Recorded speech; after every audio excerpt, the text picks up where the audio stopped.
bahwa kami bangsa Melanesia bukan rendahan, tapi kakak sendiri yang merendahkan kami dengan cara membawa-bawa kami untuk menyerang orang Jawa. Beta sebagai bagian dari ras Melanesia, asal NTT, kulit hitam, rambut keriting, sangat malu dengan pernyataan kakak. Dan bukan hanya beta, tapi semua orang Melanesia yang ada di NTT, Maluku, Maluku Utara, Papua, dan Papua Barat juga malu dengan tipu-tipu dari kakak Natalis Pigai.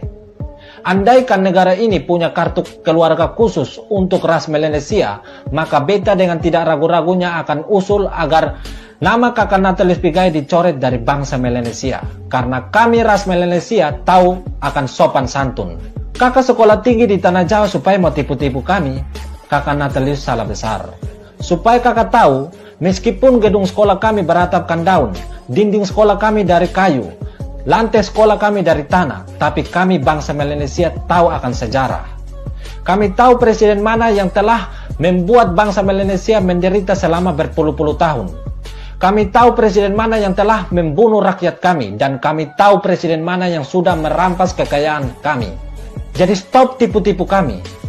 Kakak mengatakan bahwa Presiden Jokowi dan Pak Ganjar Pranowo telah merampok kekayaan kita. Sadar atau tidak sadar, kata merampok itu lebih cocok ditujukan pada kakak Natalis Pigai. Karena saat ini kakak Natalis makan minum di Tanah Jawa, tidur bangun di Tanah Jawa. Kakak sudah dimanjakan yang enak-enak oleh orang Jawa, tapi sempat-sempatnya kakak menyerang orang Jawa. Apakah itu bukan perampok? Kakak juga mengatakan bahwa Presiden Jokowi dan Pak Ganjar Pranowo serta orang Jawa Tengah menginjak harga diri bangsa Papua dengan cara mengeluarkan kata rasis seperti monyet dan sampah. Beta tanya pada kakak Natalis Pigai, tahun berapa, bulan berapa, dan tanggal berapa rasis seperti itu terjadi di Jawa Tengah? Tolong jawab beta. Dan yang bikin beta heran lagi, kenapa kakak libatkan Pak Ganjar Pranowo soal kejahatan pemimpin masa lalu di tanah Papua?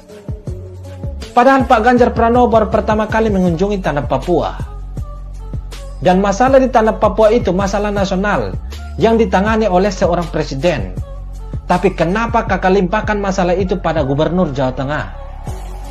Kenapa tidak sekalian kakak limpahkan masalah itu juga pada Gubernur DKI yang notabene adalah pemimpin ibu kota negara? Apakah itu yang kakak katakan bahwa melawan ketidakadilan?